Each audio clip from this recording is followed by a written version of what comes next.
বিসমিল্লাহির রহমানির রহিম। আসসালামু আলাইকুম ওয়া রাহমাতুল্লাহ। প্রিয় শিক্ষার্থীরা, আজকের ক্লাসে আমরা অষ্টম শ্রেণীর বিজ্ঞানের ষষ্ঠ অধ্যায় পরমাণুর গঠন, স্ট্রাকচার অফ অ্যাটম, এই অধ্যায়টির উপরে একটা ক্লাস নিয়ে আলোচনা করব। দেখো, এই অধ্যায়টিতে আমরা কি কি বিষয়গুলো পড়ব, প্রথমে আমরা সেটা একটু জেনে নিই।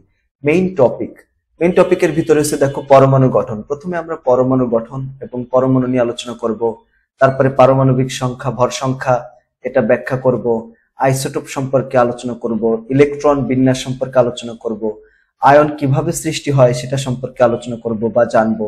ক্যাটায়ন ও অ্যানায়ন কাকে বলা হয় এবং তাদের মধ্যে কি পার্থক্য রয়েছে সেটা জানবো। অ্যানায়ন ও ক্যাটায়ন ব্যবহার করে রাসায়নিক সংকেত প্রণয়ন করব।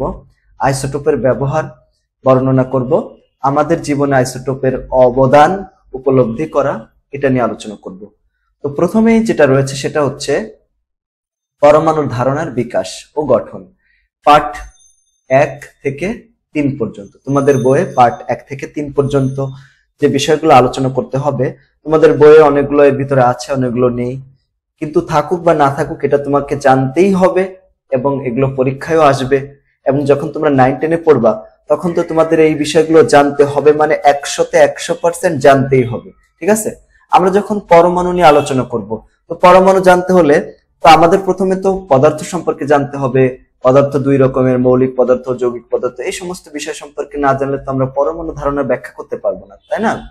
পদার্থ কাকে বলা হয় বলো তো? পদার্থ বলতে আমরা কি বুঝি, তোমরা কি জানো?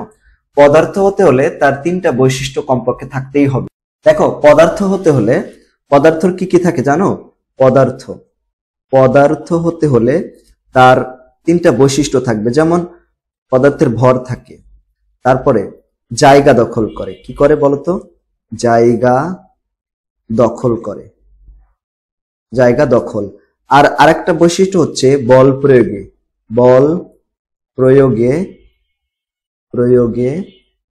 বাধা প্রদান করে। এই 3টা বৈশিষ্ট্য যাদের ভিতর থাকে আমরা তাদেরকে কি বলি বলতো? পদার্থ বলে থাকি, তাই না? যেমন দেখো, তোমার কিন্তু ভর আছে তোমার। এই যে তোমার ভর কত কেজি? 50 কেজি বা হচ্ছে 40 কেজি বা হচ্ছে 45 কেজি বা তার চেয়ে কম বেশি হতে পারে। তো এই ভরটা আছে, তাই না? আবার তুমি দেখো জায়গা দখল করো। তুমি যে চেয়ারটাতে বসে আছো, তুমি তো ওই চেয়ারটাতে জায়গা দখল করেছো। ওই চেয়ারটাতে কি অন্য কেউ বসতে পারবে না, কারণ তুমি ওই চেয়ারে জায়গা দখল করে আছো, ঠিক আছে? এরকম। আবার বল প্রয়োগে বাধা প্রদান করা। তোমাকে যদি কেউ, তোমার কোনো ফ্রেন্ড তোমাকে ধাক্কা দেয় অথবা ওখান থেকে টান দিয়ে অন্য জায়গায় সরিয়ে দেয়, তুমিও তার উপর একটা বল প্রয়োগ করতে পারো, তাই না? তো এরকম পদার্থ হতে হলে তার এই 3টা বৈশিষ্ট্য থাকতে হবে: ভর, জায়গা দখল এবং বল প্রয়োগে বাধা। এই 3টা বৈশিষ্ট্য না থাকলে আমরা কোনো কিছুকে পদার্থ বলতে পারি না, ঠিক আছে? তাহলে পদার্থ হতে হলে ভর থাকবে, জায়গা দখল করবে এবং বল প্রয়োগে বাধা সৃষ্টি করতে হবে। তা না হলে সেটাকে আমরা কি বলতে পারি না? পদার্থ বলতে পারি না। এখন পদার্থ তো আলোচনা করলাম, এখন দেখো মৌল বা মৌলিক পদার্থ কাকে বলে সেটা জানবো। মৌলিক পদার্থ কি? যেসব পদার্থকে ক্ষুদ্র ক্ষুদ্র অংশে বিভক্ত করলে ওই পদার্থ ছাড়া অন্য কোনো পদার্থ পাওয়া যায় না, তাদেরকে কি বলা হয়? মৌল বলা হয় সংক্ষেপে, আর বড় করে বলা হয় মৌলিক পদার্থ। তো মৌলিক পদার্থের সংক্ষিপ্ত রূপ হচ্ছে মৌল, বুঝছো? তাহলে যেসব পদার্থকে ক্ষুদ্র ক্ষুদ্র অংশে বিভক্ত করলে, বিভক্ত মানে কি? ভাগ করলে, যেসব পদার্থকে ক্ষুদ্র ক্ষুদ্র অংশে ভাগ করলে ওই পদার্থ ছাড়া অন্য কোনো পদার্থ পাওয়া যায় না। দেখো, একটা পদার্থ, তাই না? এই পদার্থকে যদি আমি একটা ভাগ করি, ভেঙে ফেলি, ভাগ করে দেখো 2 ভাগ হয়ে গেল। এটাকে যদি আরো ভাঙি তাহলে আরো ভাগ হয়ে যাবে। ভাঙতে এমন একটা অবস্থায় আসবে যেটাকে আর মনে করো ভাঙলে স্বাধীন অস্তিত্ব থাকে না, এরকম। তো দেখো, একটা পদার্থকে আমরা ভাঙলাম। এই যে মনে করো একটা পদার্থ রয়েছে H2, এটাকে ভাঙবো, ঠিক আছে? ভাঙলে দেখো কি পাবো? এখানে 2টা হাইড্রোজেন পরমাণু পাবো, এই যে। তো সেম টাইপের অ্যাটম পাবো, তাই না? একই রকম পদার্থ পাবো। এটাকে ভাঙলে আমরা 2টা পদার্থ পাচ্ছি। 2টা পদার্থ কিন্তু একই রকমের, দেখছো? এটাকে ভাঙলে আমরা 2টা পদার্থ পাচ্ছি, তাই না? এই 2টা পদার্থ কিন্তু একই রকমের, তাই না? ভালো করে দেখো, এটাকে ভাঙলে আমরা একই রকমের 2টা পদার্থ পাচ্ছি। আবার মনে করো O2 আছে, O2, এটাকে আমরা ভাঙি, দেখছো? ভাঙলে এটা কি পাচ্ছি? 2টা হাইড্রোজেন পাচ্ছি, 2টা অক্সিজেন পাচ্ছি, তাই না? এরকম। আবার মনে করো এরকম আছে, H2O আছে, যে এখানে। এটাকে যদি ভাঙি তাহলে দেখো এখানে হাইড্রোজেন আছে এবং অক্সিজেন রয়েছে, দেখছো? হাইড্রোজেন আর অক্সিজেন রয়েছে, এই যে হাইড্রোজেন, এই যে অক্সিজেন। তাহলে এখানে 2 রকমের পদার্থ আছে, কিন্তু এখানে আমরা একই রকমের পদার্থ পাচ্ছি। দেখো এখানে দুইটা অক্সিজেন রয়েছে, তাই না? এই যে একটা অক্সিজেন, এটা একটা অক্সিজেন, আর এখানে দুইটা হাইড্রোজেন আছে, আর একটা হাইড্রোজেন মনে করে এরকম দিলাম। কিন্তু অন্যরকম পদার্থ তো আছে, যে অক্সিজেন রয়েছে। তাহলে এটাকে ভাঙলে দুই রকমের পদার্থ পাওয়া যাচ্ছে, আর এটাকে ভাঙলে এক রকমের পদার্থ পাওয়া যাচ্ছে, এটাকে ভাঙলেও সেম টাইপ, তাই না? একটা হচ্ছে সেম টাইপ। তো এরকম দেখো, এটাকে ভাঙলে আমরা সেম টাইপের পদার্থ পাচ্ছি, আবার এটাকে ভাঙলেও সেম টাইপের পদার্থ পাচ্ছি। তো যে সমস্ত পদার্থকে ভাঙলে সেম টাইপের পদার্থ পাওয়া যায়, হ্যাঁ, যে ওই পদার্থকে, মানে এটাকে বলা হবে তখন মৌলিক পদার্থ, বুঝছো? এটাকে কি বলা হবে? মৌলিক পদার্থ বলা হবে। যে সমস্ত পদার্থকে ভাঙলে ওই পদার্থ ছাড়া, দেখছো এখানে হাইড্রোজেনকে মানে H2 কে ভাঙলে আমরা হাইড্রোজেন ছাড়া অন্য কিছু পাচ্ছি না, আবার এখানে অক্সিজেনকে ভাঙলে অক্সিজেন ছাড়া অন্য কিছু পাচ্ছি না। তাহলে এই যে পদার্থ, এটাকে বলা হয় মৌলিক পদার্থ বলা হয়। আবার এখানে দেখো, এটাকে ভাঙলে হাইড্রোজেন পাচ্ছে, আবার অক্সিজেন পাচ্ছে, আলাদা টাইপের পদার্থ পাচ্ছি, এজন্য এটাকে আমরা মৌলিক পদার্থ বলতে পারবো না। ঠিক আছে, মৌলিক পদার্থ বলতে পারবো না। তাহলে এখানে দেখো আমরা মৌলিক পদার্থের সংজ্ঞা জানলাম। মৌলিক পদার্থ কাকে বলা হয়? যে সমস্ত পদার্থকে ভাঙলে বা ক্ষুদ্র ক্ষুদ্র অংশে ভাগ করলে, ঠিক আছে, কি হয়, বিভক্ত করলে ওই পদার্থ ছাড়া অন্য কোনো পদার্থ পাওয়া যায় না, তাদেরকে মৌল বা মৌলিক পদার্থ বলা হয়। এখন আমাদের স্বাভাবিক জানতে ইচ্ছা করবে যে মোট মৌলিক পদার্থ কয়টা আছে। মোট মৌলিক পদার্থ এই পর্যন্ত আবিষ্কৃত মোট মৌলিক পদার্থ হচ্ছে 118টি, মানে টোটাল 118টি আছে। তার ভিতরে এই 98টি হচ্ছে প্রাকৃতিক, মানে প্রকৃতি থেকে পাওয়া গিয়েছে। আর এই যে 20টা, এটা হচ্ছে মানুষরা তৈরি করেছে, কৃত্রিম ভাবে তৈরি করেছে, বুঝছো, ল্যাবরেটরিতে তৈরি করেছে। এই মানুষ এই 20টা তৈরি করেছে, পরীক্ষায় কিন্তু আসে। মোট আবিষ্কৃত মৌলের সংখ্যা কয়টা? 118টি, হয়তো বা আরো আছে কিনা আল্লাহ জানে। ঠিক আছে, প্রাকৃতিক মৌলের সংখ্যা আছে 98টি, কৃত্রিম মৌলের সংখ্যা আছে এই যে 20টি। ঠিক আছে, মানব দেহে, আমাদের শরীরে, আমরা তো মানুষ, আমাদের শরীরে মোট 26 ধরনের আছে, 26টি মৌলিক পদার্থ আছে। ঠিক আছে, 26টি মৌলিক পদার্থ আছে, এগুলো কিন্তু এমসিকিউ তে আসবে। তাহলে দেখো, এই যে প্রথম যেটা মৌলিক পদার্থ কাকে বলা হয়, এখান থেকে এই সংজ্ঞাটা, এটা কিন্তু তোমাদের জ্ঞানমূলক প্রশ্ন, মানে 1 নম্বরে আসবে। আর আবিষ্কৃত মোট মৌলের সংখ্যা, প্রাকৃতিক, কৃত্রিম, মানুষের দেহে কয়টা মৌলিক পদার্থ আছে, এগুলো কিন্তু এমসিকিউ তে আসবে। তাহলে আশা করি তোমরা এটা ভালো করে বুঝতে পেরেছো। এখন যৌগ বা যৌগিক পদার্থ কাকে বলা হয়? এই যে আমরা আলোচনা করলাম একটু আগে, বললাম না যে দেখো এখানে পানি H2O, এটাকে ভাঙলে দুই রকমের পদার্থ পাচ্ছি, ডিফারেন্ট টাইপের কি পাচ্ছি বলতো, পদার্থ পাচ্ছি। তো এই যে পদার্থটাকে ভাঙলে আলাদা, ওই পদার্থ ছাড়াও অন্য আরো পদার্থ পাওয়া যায়, বা বিভিন্ন ধরনের মৌলিক পদার্থ পাওয়া যায়। দেখছো, যে এটাকে বলা হয়, এটাকে বলে যৌগিক পদার্থ। যেমন দেখো এখানে পানিকে ভাঙলে এগুলো হলো সোডিয়াম ক্লোরাইড, এটা সোডিয়াম ক্লোরাইড, লবণ, যেটা আমরা খাবার লবণ যেটা খেয়ে থাকি তার সংকেত। এটাকে ভাঙলে দেখো সোডিয়াম পাচ্ছি আর ক্লোরিন পাচ্ছি। দেখো আলাদা আলাদা টাইপের পদার্থ পাচ্ছি। দেখো একটা সোডিয়াম আর এটা হচ্ছে ক্লোরিন, এটা সোডিয়াম, এটা হচ্ছে ক্লোরিন। তাহলে এই যে পদার্থটা, এটাকে ভাঙলে কিন্তু দুইটা পদার্থে পরিণত হচ্ছে, অথবা এই যে সোডিয়াম আর ক্লোরিন মিলে সোডিয়াম ক্লোরাইড তৈরি হয়েছে। তাহলে এই যে সোডিয়াম ক্লোরাইড, এই যে এই যৌগটা, এটাকে বলা হয় যৌগিক পদার্থ। এটাকে কি বলা হবে? যৌগিক পদার্থ বা কম্পাউন্ড সাবস্টেন্স বলা হবে। ঠিক আছে, আর এই যে মৌলিক পদার্থকে বলা হয় বেসিক সাবস্টেন্স বলা হয়। ঠিক আছে, তাহলে এটা তো সবাই তোমরা ক্লিয়ার হলে যে মৌলিক পদার্থ কাকে বলা হয়, যৌগিক পদার্থ কাকে বলা হয়। ঠিক আছে, এরকম দেখো যৌগ হলো দুই বা ততোধিক মৌলযুক্ত হয়ে গঠিত নতুন পদার্থ। যেমন দেখো কার্বন ও অক্সিজেন মিলে, O2 মিলে কার্বন ডাই অক্সাইড তৈরি করে। কি করে দেখো, কার্বন আর অক্সিজেন, এ দেখো একটা কার্বন, এই যে কার্বন আর অক্সিজেন, এটা বিক্রিয়া করে CO2 কার্বন ডাই অক্সাইড তৈরি করে। ঠিক আছে, এখানে দুইটা। তাহলে দেখো এখানে তার ভিন্ন ভিন্ন আলাদা আলাদা পদার্থ যুক্ত হয়ে একটা নতুন পদার্থ তৈরি করলো। এই যে কার্বন ডাই অক্সাইড, এটাকে ভাঙলে আবার আমরা কার্বন আর অক্সিজেন পাবো। তাহলে কার্বন ডাই অক্সাইড এটা একটা যৌগিক পদার্থ, আর এখানে কার্বন, অক্সিজেন এগুলো সব আলাদা আলাদা মৌলিক পদার্থ। ঠিক আছে, তাহলে দেখো আলাদা টাইপের মৌলিক পদার্থ মিলে যৌগিক পদার্থ তৈরি হয়। এখন এই যৌগিক পদার্থ আবার দুই রকমের, একটা হচ্ছে জৈব যৌগ আর একটা হচ্ছে অজৈব যৌগ। দেখো জৈব যৌগ কাদেরকে বলা হয়? জৈব যৌগ যে সমস্ত যৌগ জীব থেকে পাওয়া যায়, জীবের দেহে পাওয়া যায়, বুঝছো, ওদেরকে বলা হয় জৈব যৌগ। সাধারণত আমরা এই ধারণাটা রাখতে পারি, কিন্তু যখন তোমরা 9-10-এ পড়বা, হ্যাঁ, তখন কিন্তু ধারণা একটু চেঞ্জ হয়ে যাবে। ঠিক আছে, কারণ সবসময় যে জীব থেকে আসে বিষয়টা এরকম না, অজৈব যৌগ থেকেও জৈব যৌগ তৈরি করা যায়। তবে দেখো জৈব যৌগ চেনার কিছু উপায় আছে। যেমন জৈব যৌগের ভিতরে অবশ্যই কার্বন থাকে। এখন বলো এটা কি জৈব যৌগ? না, এটা কিন্তু জৈব যৌগ না। কার্বন থাকে, তারপরে হাইড্রোজেন থাকে, এগুলা বুঝছো, জৈব যৌগ, এই সমস্ত বিষয় নিয়ে যখন তোমরা 9-10 পড়বা, ইন্টারে পড়বা ইনশাল্লাহ, তখন এই সমস্ত বিষয় নিয়ে বিস্তারিত ভাবে জানতে পারবা। তাহলে দেখো কার্বন অবশ্যই থাকে, জৈব যৌগ হতে হলে কার্বন ছাড়া কোনো জৈব যৌগ হয় না। তাহলে জৈব যৌগ এই যে এখানে দেখো এটার নাম, এই যে প্রথম যেটা বুঝছো CH4, এটার নাম মিথেন, আর এটার নাম কি মিথানল, এই যে CH3OH, এগুলো সহ আর অনেক যৌগ আছে তোমার জৈব যৌগ রয়েছে। যেমন এটার নাম কি মিথেন, CH4, এটার নাম কি মিথেন, এটার নাম হচ্ছে মিথেন, মিথেন।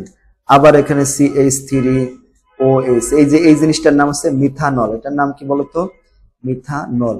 এটা সম্পর্কে তোমরা 9-10 বিস্তারিত ভাবে জানবা ইনশাল্লাহ। আমাদের সাথে থাকো, আমরাই তোমাদেরকে শিখাবো, আল্লাহ যদি আমাদেরকে বাঁচিয়ে রাখে, ঠিক আছে এরকম। এখন দেখো এরপরে হচ্ছে অজৈব যৌগ। অজৈব যৌগের অণুতে কার্বন থাকতে পারে আবার নাও থাকতে পারে। অজৈব যৌগ সব রকম মৌল দিয়ে গঠিত হতে পারে, যেমন দেখো অ্যামোনিয়া, কার্বন ডাইঅক্সাইড, এগুলো হচ্ছে অজৈব যৌগ। এখন দেখো পরীক্ষা আসতে পারে মৌল এবং যৌগের মধ্যে পার্থক্য, এটা মোস্ট ইম্পর্টেন্ট, অনেক অনেক অনেক গুরুত্বপূর্ণ। এই মৌল এবং যৌগের মধ্যে পার্থক্য, এটা পরীক্ষায় প্রচুর পরিমাণে আসে। যেমন দেখো মৌল কি এবং যৌগ কাকে বলা হয়। নির্দিষ্ট প্রতীক দ্বারা মৌলকে প্রকাশ করা হয়, মৌলকে প্রকাশ করা হয় নির্দিষ্ট প্রতীক দ্বারা, আর যৌগকে নির্দিষ্ট সংকেত দ্বারা প্রকাশ করা হয়, ঠিক আছে। যেমন দেখো নির্দিষ্ট প্রতীক দ্বারা কি করা হয়, মৌলকে প্রকাশ করা হয়। যেমন দেখো বলা হচ্ছে না নির্দিষ্ট প্রতীক দ্বারা, এই যে নির্দিষ্ট একটা প্রতীক, মনে করো H2, H2 একটা প্রতীক, তাই না, H একটা প্রতীক। তাহলে মৌলিক পদার্থকে এই যে H দ্বারা প্রকাশ করা হলো বা H2 দ্বারা প্রকাশ করলো, তাহলে এগুলো হচ্ছে প্রতীক দ্বারা প্রকাশ করা হচ্ছে। কিন্তু যৌগিক পদার্থকে মনে করো H2O দ্বারা প্রকাশ করে, এটা হচ্ছে একটা সংকেত। এটা কি, এটা হচ্ছে সংকেত, সংকেত, সংকেত। আর এই যে মনে করো হাইড্রোজেন, এটা একটা প্রতীক, হাইড্রোজেনের একটা কি বলতো প্রতীক, তাই না। তাহলে দেখো মৌলিক পদার্থকে এই প্রতীক দ্বারা প্রকাশ করা হয়, আর এই যে যৌগিক পদার্থ হচ্ছে এই সংকেত দ্বারা প্রকাশ করা হয়। তাহলে এখানে এটাই বলা হয়েছে যে মৌলিক পদার্থকে, হ্যাঁ দেখো নির্দিষ্ট প্রতীক দ্বারা মৌলকে প্রকাশ করা হয়, আর যৌগিক পদার্থকে নির্দিষ্ট সংকেত দ্বারা প্রকাশ করা হয়। এতটুকু তো নিশ্চয় তোমরা ক্লিয়ার। তারপরটা দেখো এখানে পরে বৈশিষ্ট্য, মৌলগুলো ইলেকট্রন, প্রোটন এবং নিউট্রন দ্বারা গঠিত। আর যৌগসমূহ কি, যৌগসমূহ একাধিক রাসায়নিক বন্ধনের মাধ্যমে গঠিত হয়, বুঝছো। এখানে দেখো যৌগসমূহ একাধিক পরমাণু কি করে, পরমাণুর রাসায়নিক বন্ধনের দ্বারা গঠিত হয়। তাহলে দেখো এখানে বলছে মৌলগুলো ইলেকট্রন, প্রোটন এবং নিউট্রন দ্বারা গঠিত। এই যে মৌলগুলোর কথা আমরা বললাম, এগুলোকে যদি আমরা ভাঙি তাহলে আমরা ইলেকট্রন পাবো, প্রোটন পাবো, নিউট্রন পাবো। এই কণিকাগুলো ছাড়াও আরো অনেক কণিকা থাকে, কিন্তু এই কণিকাগুলো হচ্ছে স্থায়ী কণিকা, বুঝছো, ইলেকট্রন, প্রোটন এবং নিউট্রন। দেখো পরমাণুকে যদি আমরা ভাঙি তাহলে আমরা কি পাবো, একটা পরমাণুকে যদি আমি ভাঙি তাহলে এখানে আমরা কি পাবো বলতো, ইলেকট্রন পাবো, তারপরে হচ্ছে নিউট্রন পাবো এবং প্রোটন গুলো পাবো। একটা পরমাণুর কেন্দ্র, এর একটা মনে করে একটা পরমাণু, এই যে একটা পরমাণু, এই পরমাণুর কেন্দ্র থাকে, এই কেন্দ্রের ভিতরে থাকে কি জানো, এই কেন্দ্রের ভিতরে থাকে প্রোটন গুলো। প্রোটনের চার্জ হচ্ছে পজিটিভ চার্জ। আর এখানে আবার এই কেন্দ্রের ভিতরে নিউট্রন গুলো থাকে, নিউট্রনের কোনো চার্জ নাই, নিউট্রনের চার্জ হচ্ছে 0 মানে 0, এর নিউট্রন নিরপেক্ষ। আর এর বাইরে বিভিন্ন কক্ষপথ থাকে, এরকম ভাবে আমরা এই ইলেকট্রন বিন্যাসের সময় এগুলো দেখবো ইনশাআল্লাহ। এই কক্ষপথ গুলোতে বিভিন্ন ধরনের ইলেকট্রন গুলো থাকে, যে এখানে আর অনেক কক্ষপথ থাকে, ওই কক্ষপথে ইলেকট্রন গুলো থাকে, ঠিক আছে। ইলেকট্রনের চার্জ হচ্ছে নেগেটিভ, ওকে।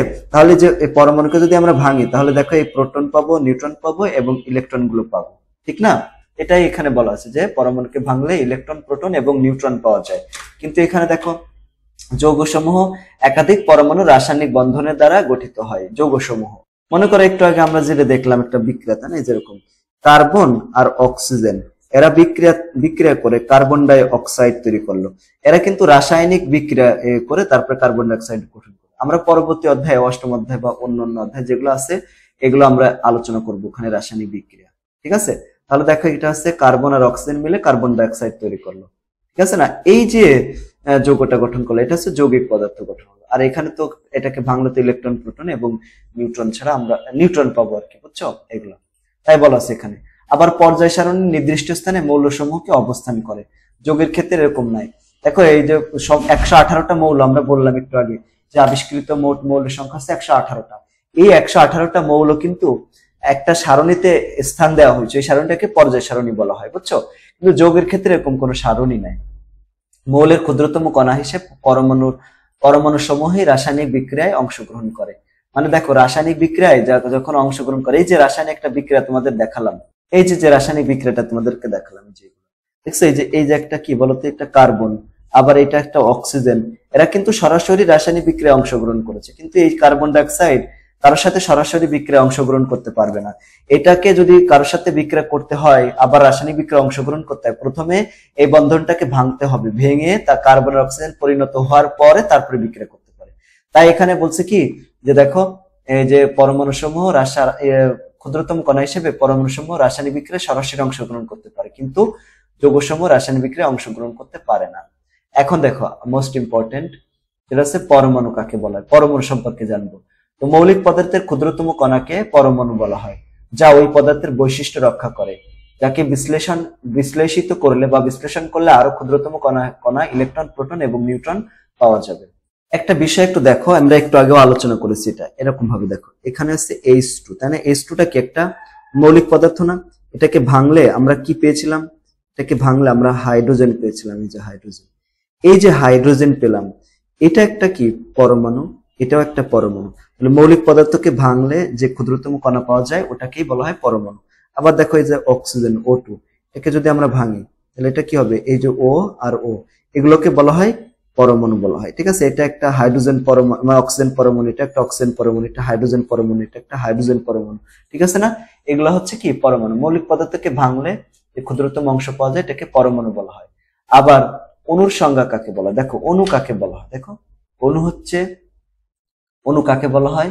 অণু দেখো দুই বা ততোধিক, ঠিক আছে, দুই বা দুইয়ের অধিক সংখ্যক পরমাণু পরস্পরের সাথে রাসায়নিক বন্ধনের মাধ্যমে যুক্ত থাকলে তাকে অণু বলে। যেমন দেখো দুটি অক্সিজেন পরমাণু পরস্পরের সাথে যুক্ত হয়ে অক্সিজেন অণু O2 গঠন করে। ঠিক আছে, এখানে কি বলা হচ্ছে দেখো, এখানে যেটা আমরা দেখলাম একটু আগে, এই যে এইভাবে এটা তো ভাঙলাম, আবার এই অক্সিজেন আর একটা অক্সিজেন বিক্রিয়া করে O2 অণু গঠন করলো, তাহলে এটাকে বলা হয় অণু। এটাকে কি বলা হয়? অণু।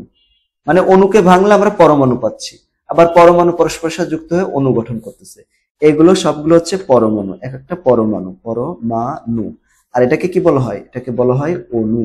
ঠিক আছে, এটাকে বলা হয় অণু। তাহলে দেখো পরমাণু আর এটা হচ্ছে কি বলতো, অণু। এইটা হচ্ছে পার্থক্য। এই যে অণু, এই অণু আবার দুই রকমের, মৌলিক অণু এবং যৌগিক অণু। এখন দেখো মৌলিক অণু কাকে বলা হয়? মৌলিক অণু হচ্ছে একই মৌলের দুই বা তার বেশি পরমাণু একসাথে যুক্ত হয়ে যে অণু গঠন করে তাকে মৌলিক বা মৌল অণু বলা হয়। খেয়াল করো, বলা হচ্ছে একই মৌলের, হ্যাঁ, এখানে দেখো একটা খেয়াল করো, এই যে একটা হাইড্রোজেন মনে করো, ঠিক আছে, এই যে একটা হাইড্রোজেন, এটা কি একটা পরমাণু, এই পরমাণু আর একটা পরমাণু, সেম পরমাণু যুক্ত হয়ে দেখো এখানে কি করলো, H2 অণু গঠন করলো। দেখো একই টাইপের, যখন একই রকম, এটা হাইড্রোজেন, একটা হাইড্রোজেন বিক্রিয়া করে কি করেছে দেখো, H2 অণু গঠন করেছে। আবার যখন অক্সিজেন আর একটা অক্সিজেন বিক্রিয়া করে O2 অণু গঠন করলো। আবার দেখো একটা ক্লোরিন আর একটা ক্লোরিনের সাথে বিক্রিয়া করে Cl2 অণু গঠন করলো। আবার দেখো একটা ফ্লোরিন আর একটা ফ্লোরিনের সাথে বিক্রিয়া করে F2 তৈরি করলো, এরকম ভাবে। হ্যাঁ, এইভাবে একই রকম পদার্থ, যখন একই রকম মৌলিক পদার্থ, দেখছো, সেম টাইপের মৌলিক পদার্থ যুক্ত হয়ে অণু গঠন করে, তখন এটাকে আমরা মৌলিক অণু বলি। এগুলোকে সব হচ্ছে মৌলিক অণু। এগুলো কি বলতো? মৌলিক অণু। এগুলোকে সবগুলোকে মৌলিক অণু বলা হয় থাকে। কি বলা হয়? এগুলো সবগুলো হচ্ছে মৌলিক অণু বলা হয়। কি বলা হয় বলতো? এই সবগুলোকে মৌলিক অণু বলা হয়। কেন? কারণ এই সবগুলো একই টাইপের পরমাণু দ্বারা এই অণুগুলো গঠিত হয়েছে, তাই না? যদি একই টাইপের পরমাণু দ্বারা কোনো অণু গঠিত হয়ে থাকে তখন সেগুলোকে বলা হয় মৌলিক অণু। এটাকে কি বলা হবে? মৌলিক অণু। একইভাবে এখন যদি এরকম হতো, দেখো এখানে হাইড্রোজেন আর অক্সিজেন O2, এটা বিক্রিয়া করে কি করে, H2O অণু গঠন করে। এই যে এইভাবে মনে করে H2 অণু গঠন করলো, ঠিক আছে, এই যে এইভাবে দিলাম। তাহলে এই যে একটা বিক্রিয়া করে, মানে এটা হচ্ছে একটা হাইড্রোজেন আর এখানে হচ্ছে অক্সিজেন, দুইটা কিন্তু আলাদা টাইপের পরমাণু। তো ডিফারেন্ট টাইপের পরমাণু যখন যুক্ত হয়ে একটা যৌগ গঠন করলো বা অণু গঠন করলো, তখন এটাকে আমরা যৌগিক অণু বলি। তারপর দেখো এখানে মনে করো সোডিয়াম, সোডিয়াম, এটা যুক্ত হলো ক্লোরিনের সাথে, বিক্রিয়া করে NaCl তৈরি করলো, দেখছো, NaCl তৈরি করলো। তাহলে কি এখানে দেখো এই যে সোডিয়াম, এটা একটা পরমাণু, এটা আর একটা পরমাণু, এই দুইটা পরমাণু যুক্ত হয়ে এটা কি, এটা যৌগিক অণু তৈরি করলো। এই ধরনের যৌগিক, এটাকে বলা হয় যৌগিক অণু বলা হয়, বুঝছো? তো যখন ডিফারেন্ট টাইপের পরমাণু পরস্পরের সাথে যুক্ত হয়ে অণু গঠন করে, তখন সেটাকে যৌগিক অণু বলা হয়। আর এটা কি হবে, এইগুলো হচ্ছে মৌলিক অণু হবে। কেন? কারণ সেম টাইপের পরমাণু পরস্পরের সাথে যুক্ত হয়ে যখন অণু গঠন করে তখন তাকে মৌলিক অণু বলা হয়। আশা করি তোমরা এই দুইটা জিনিস অনেক ভালো বুঝতে পেরেছো, তাই না? আমার মনে হয় যে তোমরা ভালো বুঝতে পেরেছো। এখন দেখো যৌগিক অণুর সংজ্ঞা, ভিন্ন রকম বা ভিন্ন ধর্মী মৌলের দুটি বা তার বেশি পরমাণু একসাথে যুক্ত হয়ে যে অণু গঠন করে তাকে যৌগিক বা যৌগ অণু বলা হয়, যেমন সোডিয়াম ক্লোরাইড, পানি, H2O এগুলা। তারপর এখন দেখো অণু এবং পরমাণুর মধ্যে পার্থক্য কি। অণু এবং পরমাণুর মধ্যে পার্থক্য: মৌলিক ও যৌগিক পদার্থের ক্ষুদ্রতম কণা যার মধ্যে ওই পদার্থের সকল বৈশিষ্ট্য বিদ্যমান থাকে তাকে অণু বলা হয়। কি বলা হচ্ছে? মৌলিক ও যৌগিক পদার্থের ক্ষুদ্রতম কণা। দেখো অণু কিন্তু দুই রকমের আমরা জানি, মৌলিক অণু এবং যৌগিক অণু। তার জন্য বলা হচ্ছে যে মৌলিক এবং যৌগিক অণু, যৌগিক পদার্থের ক্ষুদ্রতম কণা। এই অণু হচ্ছে মৌলিক এবং যৌগিক পদার্থের ক্ষুদ্রতম কণা যার মধ্যে ওই পদার্থের সকল বৈশিষ্ট্য বিদ্যমান থাকে। ঠিক আছে? কোন পদার্থের? যে পদার্থ দ্বারা এই অণু গঠিত হয়। ঠিক আছে? মনে করো এখানে এখানে এই যে এই একটা মৌলিক অণু, এটাকে মৌলিক অণু, এগুলো হচ্ছে মৌলিক অণু। এই মৌলিক অণুটার বৈশিষ্ট্য কি হবে? এই বৈশিষ্ট্য তাই হবে যা এই দুইটা হাইড্রোজেনের যে বৈশিষ্ট্য তাই হবে। আবার এখানে দেখো এটা হচ্ছে যৌগিক অণু। এই যে যৌগিক অণু মানে এই দুইটা পদার্থ মিলে, হ্যাঁ, পরমাণু মিলে এখানে সোডিয়াম ক্লোরাইড তৈরি করলো। সোডিয়াম ক্লোরাইড যে অণুটা, ওটার বৈশিষ্ট্য বা হচ্ছে ওদের ধর্ম কেমন হবে? এই সোডিয়াম আর ক্লোরিন যেমন তার সাথে মিল থাকবে আর কি, তাই বলা হচ্ছে এখানে। হ্যাঁ, এটাই বলছে যে যার মধ্যে ওই সকল পদার্থের বৈশিষ্ট্য বিদ্যমান থাকে। আর পরমাণু কি? মৌলিক পদার্থের ক্ষুদ্রতম কণা হলো পরমাণু। ওই যে একটু আগে দেখলাম যে H2, হ্যাঁ, একে ভাঙলে হাইড্রোজেন পাওয়া গেলে একটা সিঙ্গেল, ওগুলো হচ্ছে পরমাণু। অণুর কিন্তু স্বাধীন অস্তিত্ব আছে। স্বাধীন মানে কি? স্বাধীনভাবে থাকতে পারে। যেমন দেখো এখানে, দেখো এই যে সোডিয়াম ক্লোরাইড, এই যে এটা সোডিয়াম ক্লোরাইড, হ্যাঁ, এই যে এরা এই যে আমরা খাবার লবণ, আমরা লবণ খাই না? ওই যে লবণটা আমরা খাই খাবারের সাথে, ওটার কি স্বাধীনভাবে থাকতে পারে এরকম। কিন্তু তুমি এরকম একটা অক্সিজেন, এরকম অক্সিজেন প্রকৃতিতে তুমি এরকম একটা অক্সিজেন এরকম খুঁজে পাবা? এরকম ভাবে একটা কোথাও এরকম বসা রয়েছে বা এরকম কোথাও এরকম রাখা রয়েছে, পাবা না। এরকম ফ্লোরিন এরকম যৌগিক অবস্থায় থাকতে পারে, কিন্তু মৌলিক অবস্থায় এরা থাকতে পারে না, মানে সিঙ্গেল অবস্থায় এরা থাকতে পারবে না, পরমাণু অবস্থায়। তাই বলেছে পরমাণু স্বাধীন অস্তিত্ব নেই। পরমাণু কি, অণু কি করে? রাসায়নিক বিক্রিয়ায় অংশগ্রহণ করতে পারে না। আর পরমাণুরা সরাসরি রাসায়নিক বিক্রিয়ায় অংশগ্রহণ করতে পারে। দেখো এখানে যেটা বলতেছিলাম, এই যে সোডিয়াম ক্লোরাইড, তাই না? এই যে সোডিয়াম ক্লোরাইড, এটা কিন্তু অন্য আর একটা বিক্রিয়া আর একজনের সাথে সরাসরি রাসায়নিক বিক্রিয়ায় অংশগ্রহণ করতে পারে না। বুঝতে পারছো? এরা কি করে না বলতো? সরাসরি রাসায়নিক বিক্রিয়ায় অংশগ্রহণ করতে পারে না। এদেরকে যদি রাসায়নিক বিক্রিয়ায় অংশগ্রহণ করতে হয় তখন কি করতে হবে? সোডিয়ামকে ভেঙে ফেলতে হবে, এই সোডিয়াম ক্লোরাইডকে ভেঙে সোডিয়াম আর ক্লোরিনে পরিণত করতে হবে। কিন্তু এরা কিন্তু সরাসরি রাসায়নিক বিক্রিয়ায় অংশগ্রহণ করতে পারবে না। কিন্তু মনে করো সোডিয়াম আর ক্লোরিন এরা সরাসরি রাসায়নিক বিক্রিয়ায় অংশগ্রহণ করেই সোডিয়াম ক্লোরাইড অণু গঠন করেছিল। ঠিক আছে? তাই এখানে এই কথাটাই বলা হচ্ছে যে কি, দেখো এখানে বলা হচ্ছে যে অণু রাসায়নিক বিক্রিয়ায় সরাসরি অংশগ্রহণ করতে পারে না, আর পরমাণু সরাসরি বিক্রিয়ায় অংশগ্রহণ করতে পারে। অণুতে মৌলিক ও যৌগিক পদার্থের ধর্ম বিদ্যমান থাকে, আর পরমাণুতে মৌলিক পদার্থের ধর্ম বিদ্যমান থাকে। মোস্ট ইম্পর্টেন্ট এই দেখো এটা যে ক্লোরিন এবং এই যে এই জিনিসটা এর মধ্যে পরীক্ষা আসবে, এরকম আরো অনেক প্রশ্ন হতে পারে। ঠিক আছে? যেমন Cl2 এবং 2Cl এর মধ্যে পার্থক্য। যে 2Cl এটা হচ্ছে 2 মোল বিচ্ছিন্ন পরমাণু নির্দেশ করে, আর এরা সরাসরি রাসায়নিক বিক্রিয়ায় অংশগ্রহণ করতে পারে। আর এরা হচ্ছে কি করে? 1 মোল অণু নির্দেশ করতেছে। দেখো 1 মোল অণু নির্দেশ করতেছে। তোমরা একটু খেয়াল করো এখানে কি বলা হচ্ছে যে এখানে 1 মোল অণু নির্দেশ করতেছে, যে 2Cl আর Cl2। এই যে এটা তো একটা অণু, এটা তো একটা অণু তোমরা জানো, আর এটা তো একটা পরমাণু, তাই না? পরমাণু। এখন এই পরমাণু কয়টা পরমাণু আছে? মানে 2টা পরমাণু। আর অণু কয়টা? এই পুরাটা মিলে তো একটা অণু। 2টা অণু যদি হতো তাহলে এখানে 2 থাকতো। ঠিক আছে? এরকম ভাবে তো এখানে মনে রাখবা যে 2Cl এটা মূলত 2টা পরমাণুকে নির্দেশ করতেছে, আর এই Cl2 এটা মূলত একটা অণুকে নির্দেশ করতেছে। কয়টা অণু? একটা। কিভাবে বুঝবো? এর সামনে কোনো সংখ্যা দেওয়া নাই, যদি সংখ্যা থাকে যে কয়টা তাই সেই কয়টা অণু হবে। বুঝতে পেরেছো? এইভাবে আর কি। এই যে তাই এটা নির্দেশ করছে। একইভাবে এই যে নাইট্রোজেন মানে N2 এবং 2N এর মধ্যে পার্থক্য।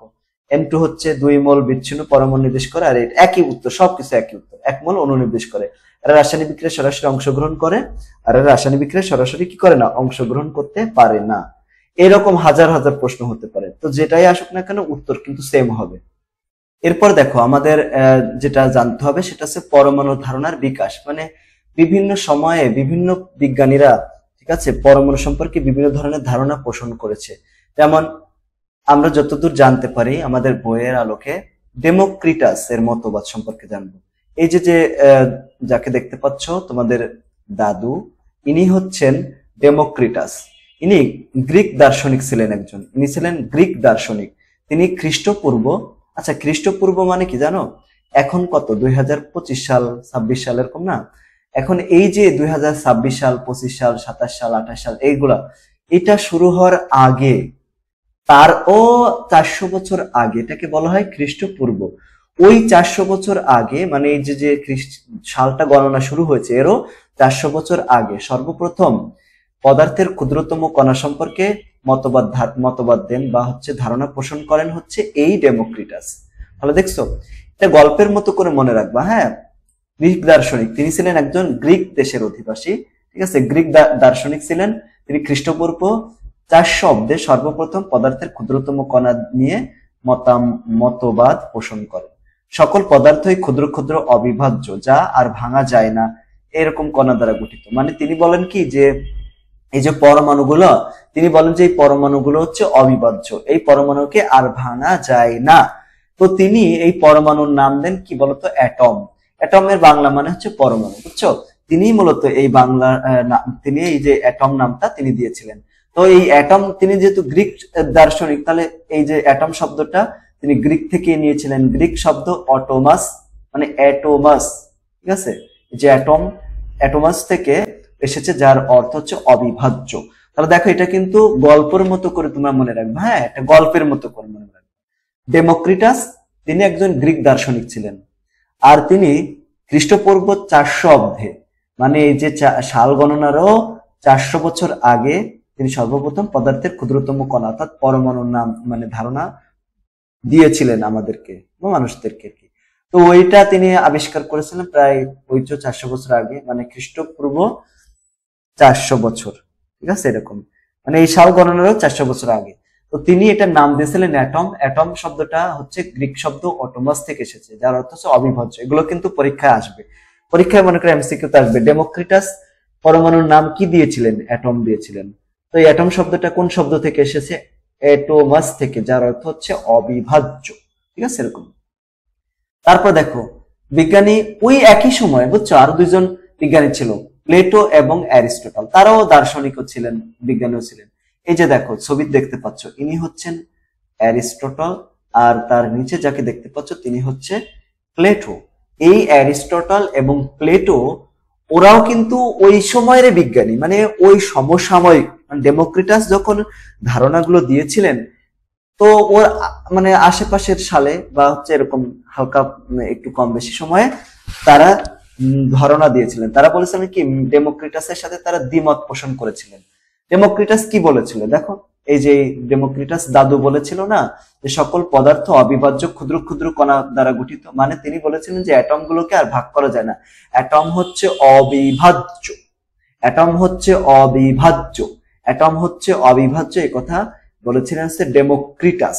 ডেমোক্রিটাস বলেছিল অ্যাটম হচ্ছে অবিভাজ্য। কিন্তু বিজ্ঞানী প্লেটো এবং অ্যারিস্টটল বলে যে না, ডেমোক্রিটাসের সাথে আমরা একমত না। মানে প্লেটো এবং অ্যারিস্টটল তারা বলছে যে তাদের মতে পদার্থ সমূহ নিরবিচ্ছিন্ন, মানে কন্টিনিউয়াসলি ভাঙা যায়, যত ইচ্ছা তত ভাঙা যায়, এরকম অ্যারিস্টটল ধারণা রাখতেন। একে যতই ভাঙা হোক না কেন, পদার্থের কণাগুলো ক্ষুদ্র থেকে ক্ষুদ্রতর হতে থাকবে, মানে ছোট হতে হতে হতে হতে হতে হতে হতে হতেই থাকবে, শেষ হবে না। এটা হচ্ছে অ্যারিস্টটল এবং প্লেটোর ধারণা ছিল।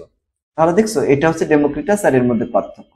এরপরে অনেক বছর পরে 1803 সালে, দেখছো এখন 2000 যে সালগুলো আছে 2025 26 27 28 29 সেরকম। তো এইরকম ডাল্টন 1803 সালে, তিনি একজন ইংরেজি বিজ্ঞানী ছিলেন। হ্যাঁ, স্কুলের শিক্ষক ছিলেন তিনি। তার নাম হচ্ছে জন ডাল্টন। তিনি একদম ধারণাকে অনেক পরিবর্তন করে দিয়েছেন। তিনি বলছেন প্রত্যেক পদার্থ পরমাণু নামক অতি ক্ষুদ্র কণা দ্বারা গঠিত। মানে এই যে পরমাণু অতি ক্ষুদ্র, একই পদার্থের পরমাণু সমূহ প্রকৃতিতে ভরে ও ধর্মে একই রকম। মানে যারা একই রকম পদার্থ, তো একই রকম পদার্থের পরমাণু সমূহ প্রকৃতিতে ভরে ও ধর্মে একই রকম। আর ভিন্ন ভিন্ন পদার্থের পরমাণু সমূহ প্রকৃতিতে ভরে ও ধর্মে ভিন্ন ভিন্ন রকম থাকে। মনে করো হাইড্রোজেন যেরকম, হাইড্রোজেনের ধর্ম যেরকম, আর এটা ভর যেমন, তার সাথে অক্সিজেন এর ধর্ম কিন্তু মিলবে না, কার্বনের ধর্ম কিন্তু মিলবে না। তাই বলা হচ্ছে যে একই পদার্থের পরমাণুসমূহ ধর্মীয় ভরে একই রকম, কিন্তু ভিন্ন ভিন্ন পদার্থের পরমাণুসমূহ কি ধর্মীয় ভরে আলাদা রকম। তিনি পরমাণুকে অবিভাজ্য, ওই যে ডেমোক্রিটাস যেরকম ধারণা দিয়েছিলেন, তিনিও এটাকে অবিভাজ্য নাম দিয়েছিলেন। তিনি বলেছিলেন এটাকে ধ্বংস করা যায় না, এটাকে সৃষ্টি করা যায় না। কে বলেছিলেন বলতো? ডাল্টন। ডাল্টন বলছে পরমাণুসমূহ অবিভাজ্য, এদেরকে কেউ সৃষ্টি করতে পারে না, আবার ধ্বংস করতে পারে না। এরপরে 1911 সালে একজন বিজ্ঞানী, তার নাম হচ্ছে রাদারফোর্ড, তিনি পরমাণু সম্পর্কে অনেক ধারণা, মানে অনেক ভালো ধারণা দিচ্ছে, আরো উন্নত ধারণা, জন ডাল্টনের চেয়ে উন্নত ধারণা। ঠিক আছে, দেখো রাদারফোর্ডের পরমাণু মডেল। তো রাদারফোর্ডের পরমাণু মডেলের স্বীকার্য, মানে এই মডেলে তিনি কি কি কথা বলেছেন, তারপরে এই মডেল দ্বারা কি কি সাফল্য রয়েছে, এই মডেল দ্বারা কি ব্যাখ্যা করা যায়, আর এই মডেলে কি ভুল রয়েছে, সীমাবদ্ধতা। তো আমরা এক এক করে সব জানবো। প্রথমে আমরা স্বীকার্য জানবো, তারপরে সাফল্য, তারপরে সীমাবদ্ধতা জানবো, মানে তার এই যে এখানে কি ভুল ছিল অর্থাৎ সীমাবদ্ধতা, এটা জানবো। প্রথম স্বীকার্য হচ্ছে পরমাণুর একটি কেন্দ্র আছে, এই কেন্দ্রের নাম নিউক্লিয়াস। এই নিউক্লিয়াসের কথা তিনি সর্বপ্রথম বলেছেন। ঠিক আছে, রাদারফোর্ড। তার মানে রাদারফোর্ডই তার মডেলকে কি বলেছে, মডেলে নিউক্লিয়াসের শব্দটার অবতারণ করেছেন, মানে নিউক্লিয়াস তিনি কি করেছেন, তৈরি মানে আবিষ্কার করেছেন। একটু দেখো, তিনি বলছেন কি, দেখো মনে করো একটা পরমাণু, হ্যাঁ একটা পরমাণু আছে, এই পরমাণুর এরকম একটা কেন্দ্র আছে, এই কেন্দ্রের নাম হচ্ছে নিউক্লিয়াস, তিনি এটার নাম দিয়েছেন নিউক্লিয়াস। ঠিক আছে, এই নিউক্লিয়াস আবিষ্কার কিন্তু করেছিলেন এই বিজ্ঞানী রাদারফোর্ড। ঠিক আছে না? এর জন্য দেখো এখানে বলা হচ্ছে যে পরমাণুর একটা কেন্দ্র আছে, এই কেন্দ্রের নাম হচ্ছে নিউক্লিয়াস। পরমাণু সামগ্রিকভাবে তড়িৎ নিরপেক্ষ। কেন জানো তড়িৎ নিরপেক্ষ? কারণ কি, এই পরমাণুর কেন্দ্রে, এই কেন্দ্রে কি থাকে জানো, প্রোটন থাকে, মানে প্রোটনের চার্জ গুলো হচ্ছে পজিটিভ চার্জ, আর এখানে যতগুলো প্রোটন থাকে ঠিক ততগুলো ইলেকট্রন এই ইয়াতে থাকে, বাইরে থাকে, কক্ষপথে থাকে বিভিন্ন। ঠিক আছে, এই যে দেখো ইলেকট্রন গুলো চার্জ হচ্ছে নেগেটিভ, এই যে কয়েকটা পজিটিভ প্রোটন থাকে ঠিক এই কক্ষপথে ততগুলো ইলেকট্রন থাকে, ইলেকট্রনের চার্জ হচ্ছে নেগেটিভ। এই যে পজিটিভ আর নেগেটিভ এরা মিলে কি হয়ে যায়, জিরো হয়ে যায় না, দেখো কোনো চার্জ থাকে না। এর জন্য পরমাণুর এই যে পরমাণু হচ্ছে সামগ্রিকভাবে আধান নিরপেক্ষ থাকে, মানে এখানে ধনাত্মক আধানও হয় না, ঋণাত্মক আধানও হয় না। ঠিক আছে, তাই বলা হচ্ছে তড়িৎ নিরপেক্ষ বা আধান নিরপেক্ষ, তড়িৎ যা আধানও তাই, বুঝছো, এরকম তড়িৎ নিরপেক্ষ। তো রাদারফোর্ড তার মডেলকে সৌরজগতের সাথে তুলনা করেছেন, তাই তার অন্য নাম হচ্ছে, এই মডেলের অন্য নাম হচ্ছে সৌর মডেল। খেয়াল করে এখানে রাদারফোর্ড বলেছে কি, খেয়াল করো, রাদারফোর্ড বলছেন কি যে এই যে এটা পরমাণু যেটা নিউক্লিয়াস থাকে, এই নিউক্লিয়াসকে কেন্দ্র করে ইলেকট্রন গুলো এখানে ঘুরতে থাকে, ইলেকট্রন গুলো নিউক্লিয়াসকে কেন্দ্র করে ঘোরে। যেমন করে এখানে দেখো, আমরা জানি সৌরজগতে সূর্য কেন্দ্র থাকে, সূর্যের কেন্দ্র করে যেমন অন্যান্য গ্রহ, যেমন পৃথিবী, মঙ্গল, বৃহস্পতি, শনি, যত গ্রহ আছে সব গ্রহগুলো এইটাকে কি করে বলতো, নিউক্লিয়াসকে কেন্দ্র করে বা সূর্যকে কেন্দ্র করে আবর্তন করতে থাকে বা ঘুরতে থাকে। এজন্য তিনি বলছেন যে সূর্যকে কেন্দ্র করে গ্রহগুলো যেমন ঘোরে, নিউক্লিয়াসকে কেন্দ্র করেও ইলেকট্রন গুলো এইভাবে ঘুরতে থাকে বা আবর্তন করে। তার জন্য তার মডেলকে সৌর মডেল বা সোলার সিস্টেম মডেলও বলা হয়। তো ইলেকট্রন গুলো নিউক্লিয়াসকে কেন্দ্র করে ঘূর্ণনের ফলে কেন্দ্রমুখী বল এবং কেন্দ্র বিমুখী বল পরস্পর সমান থাকে বলে ইলেকট্রন গুলো নিউক্লিয়াসে পতিত হয় না। আচ্ছা, এই কথাটার মানে কি, দেখো এখানে একটু খেয়াল করো, মনে করো এখানে একটা নিউক্লিয়াস, এই যে একটা নিউক্লিয়াস, তাই না, নিউক্লিয়াস আছে এখানে, এটা একটা কক্ষপথ মনে করো, যাও এটা হচ্ছে নিউক্লিয়াস। এই নিউক্লিয়াসের চার্জ কি বলতো, পজিটিভ চার্জ, এখানে প্রোটন থাকে, আর ইলেকট্রন মনে করো এখানে রয়েছে, ইলেকট্রনের চার্জ কি, নেগেটিভ চার্জ। এখন এই ইলেকট্রন কি করে, এই পাশে ঘুরতে থাকে, এটাকে কেন্দ্র করে।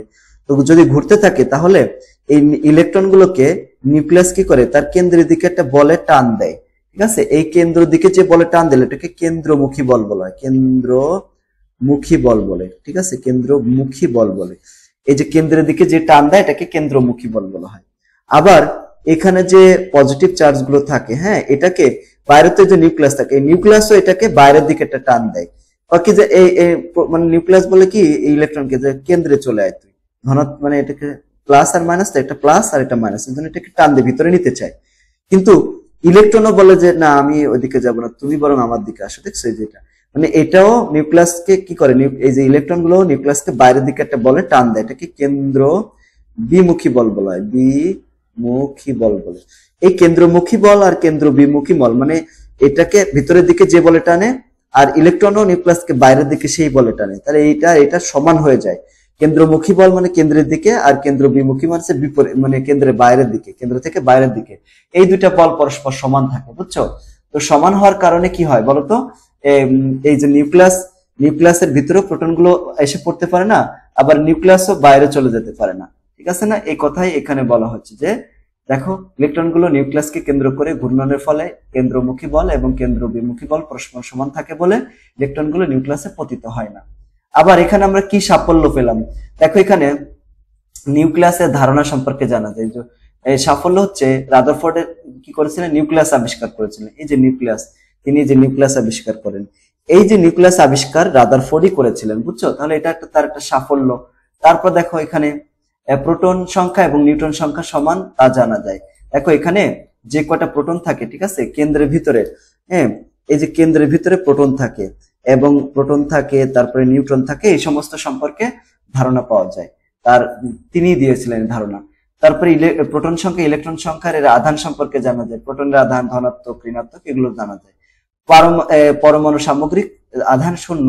কেন শূন্য? একটু আগে তো বললাম যে এখানে দেখো সামগ্রিকভাবে তড়িৎ নিরপেক্ষ, কারণ যতগুলো প্রোটন আছে কেন্দ্রে ঠিক ততগুলো ইলেকট্রন রয়েছে বিভিন্ন কক্ষপথে বা বাইরে, এজন্য কি সমান, হ্যাঁ, কি তড়িৎ নিরপেক্ষ বা আধান নিরপেক্ষ বা সামগ্রিকভাবে এর আধান শূন্য এরকম।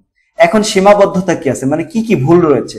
দেখো ভুলের ভিতরে রয়েছে হচ্ছে, দেখো ভুলের ভিতরে কি আছে, ভুলের ভিতরে আছে হচ্ছে এই যে নিউক্লিয়াসের বাইরে অনেকগুলো বৃত্তাকার এরকম গোল গোল কক্ষপথ থাকে, বুঝছো? এই কক্ষপথ, এগুলোকে কক্ষপথ বলা হয়, অরবিট বলা হয়, সেল বলা হয়, শক্তিস্তর বলা হয়। এরকম বৃত্তাকার কক্ষপথ রয়েছে, এগুলোকে কি বলা হয়? কক্ষপথ বলা হয়।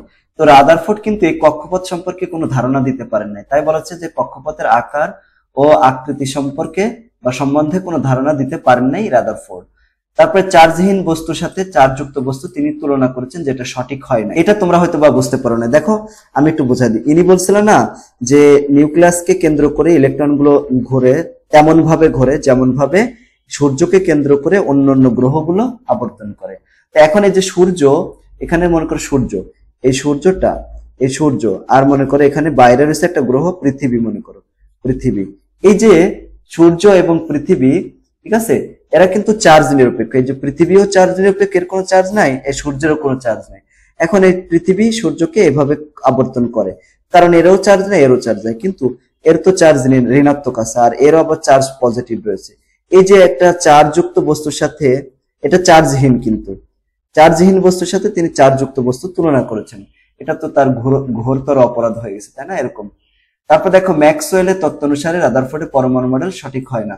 তো ম্যাক্সওয়েল পরমাণু মডেল হচ্ছে, তিনি একজন বিজ্ঞানী ম্যাক্সওয়েল, তিনি বলছেন কি যে এই যে যখন ইলেকট্রন গুলো এরকম ভাবে যদি ঘুরতে থাকে, তাহলে আস্তে আস্তে আস্তে আস্তে প্রথমে এই কক্ষপথে থাকলে আস্তে আস্তে দেখো এরকম পথ ছোট হতে হতে হতে হতে একসময় কেন্দ্রে পড়ে যাবে, কিন্তু আসলে সেরকম তো হয় না, ঠিক আছে? তার মানে ম্যাক্সওয়েলের মতে তার পরমাণু মডেল সঠিক নয়।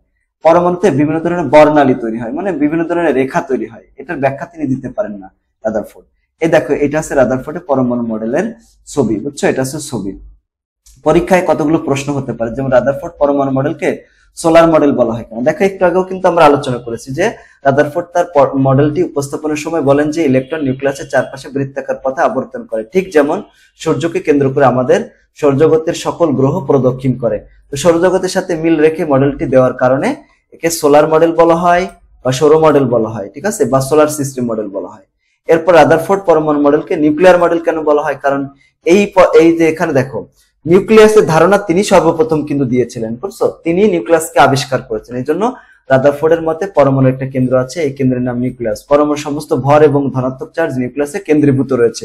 এই মডেলের মাধ্যমে বিজ্ঞানী রাদারফোর্ড সর্বপ্রথম নিউক্লিয়াস ধারণা সম্পর্কে কি করেন, ধারণা দেন আর কি, ব্যাখ্যা করেন। তাহলে এই জন্য তার মডেলকে নিউক্লিয়ার মডেল বলা হয়। দেখো একটা নাম হচ্ছে সোলার মডেল বা সৌর মডেল, আর একটা নাম হচ্ছে কি নিউক্লিয়ার মডেল। এখন দেখো পরমাণু কেন্দ্র ধনাত্মক আধান বিশিষ্ট হয় কেন? এই যে পরমাণু কেন্দ্র, যেটা কেন্দ্র, একদম কেন্দ্র, দেখো তুমি যদি কেন্দ্রের কথা বলো, যে কেন্দ্র না, এই কেন্দ্রটা ধনাত্মক আধান বিশিষ্ট হয় কেন? পুরাটার কথা বলতেছে না, আমরা জাস্ট এই কেন্দ্রের কথা বলতেছি। এই কেন্দ্রটা ধনাত্মক হয় কেন? কারণ এখানে প্রোটন থাকে। প্রোটনের চার্জ কি? প্রোটনের চার্জ হচ্ছে পজিটিভ। নিউট্রনও থাকে, কিন্তু নিউট্রনের তো কোনো চার্জ নাই, চার্জ তো শূন্য। তাহলে এখানে যেহেতু এটা পজিটিভ চার্জ, এজন্য নিউক্লিয়াসটাও পজিটিভ চার্জে চার্জিত হয়। যদি এখানে ইলেকট্রন থাকতো এই কেন্দ্রে, তাহলে এটা নেগেটিভ হতো, ঠিক আছে, কারণ ইলেকট্রনের চার্জ হচ্ছে নেগেটিভের জন্য। আশা করি তোমরা এটাও ভালো করে বুঝতে পেরেছো। তাহলে তোমরা এভাবে বলবো যে পরমাণুর কেন্দ্র শুধু প্রোটন এবং নিউট্রন থাকে। তো নিউট্রন নিরপেক্ষ এবং প্রোটন ধনাত্মক আধানযুক্ত হওয়ায় পরমাণুর কেন্দ্র ধনাত্মক আধানযুক্ত হয়, তাই পরমাণুর কেন্দ্র ধনাত্মক চার্জযুক্ত। এই যেটা দেখছো, কেন্দ্রে থাকে এই যে প্রোটন থাকে, নিউট্রন থাকে, ইলেকট্রন থাকে এবং প্রোটন থাকে, এই যে ইলেকট্রন, প্রোটন, নিউট্রন। এরপর দেখো পরমাণু সামগ্রিকভাবে চার্জ নিরপেক্ষ থাকে কেন? পুরাটা চার্জ নিরপেক্ষ কেন? কারণ কি? একটু আগেও তো আমরা বলেছি এটা।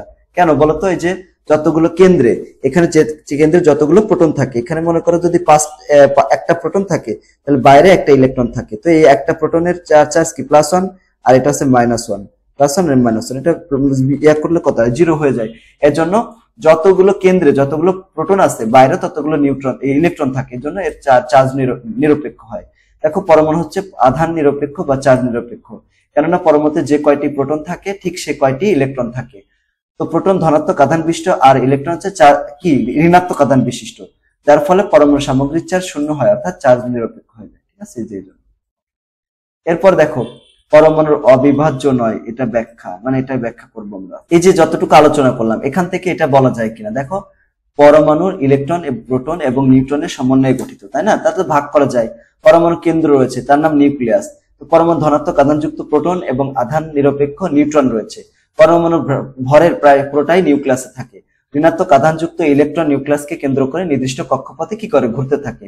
ইলেকট্রন ও নিউক্লিয়াসের মধ্যবর্তী যে ফাঁকা জায়গা থাকে, প্রকৃতপক্ষে পরমাণু বেশিরভাগ জায়গায় ফাঁকা। এই জন্য আমরা বলতে পারি যে পরমাণু আসলে অবিভাজ্য নয়, এটাকে ভাগ করা যায়। দেখছো, এই যে দেখো, কেন্দ্রে থাকে প্রোটন, নিউট্রন, আর এই পুরোটা মিলে নিউক্লিয়াস গঠিত হয়, ঠিক আছে, আর বাইরে থাকাচ্ছে ইলেকট্রন গুলো।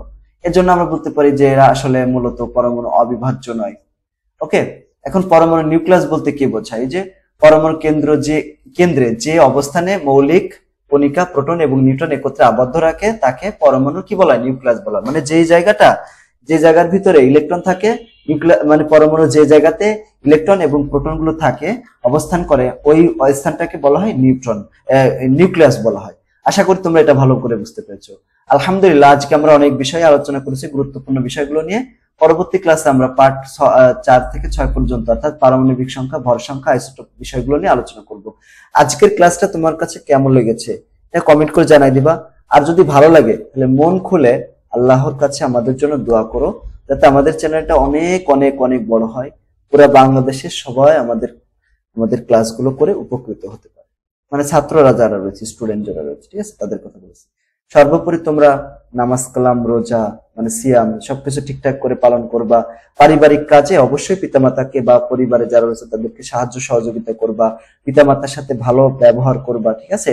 মোবাইলে মোটেও গেম খেলবা না, একদমই গেম খেলবা না। তোমার যদি খেলতে ইচ্ছা করে তাহলে মাঠে যে বিকালবেলা 2-1 দিন ক্রিকেট বা ফুটবল হালকা পাতলা একটু খেলো, অত বেশিও না, বেশি খেললে আবার সমস্যা, ঠিক আছে। এরকম অবশ্যই পিতামাতার সাহায্য করবে, মানে কথা শুনবা, হ্যাঁ, তাহলে আল্লাহ তোমাকে ভালোবাসবে, তোমার রেজাল্টও ভালো হবে। সবাইকে ধন্যবাদ। আসসালামু আলাইকুম ওয়া রাহমাতুল্লাহি ওয়া বারাকাতুহু।